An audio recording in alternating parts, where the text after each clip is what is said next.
Malachi chapter 1 verse 7.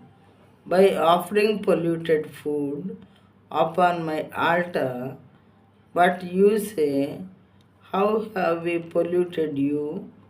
By saying that the Lord's table may be despised. నా బలిపీఠం మీద అపవిత్రమైన భోజనమును మీరు అర్పించుచు ఏమి చేసి నిన్ను అపవిత్రపరచితిమని మీరందరూ యెహోవా భోజనపు బల్లను నీచపరచినందు చేతనే కదా. మళ్ళీ ఒకసారి వాక్యం చదువుతాను.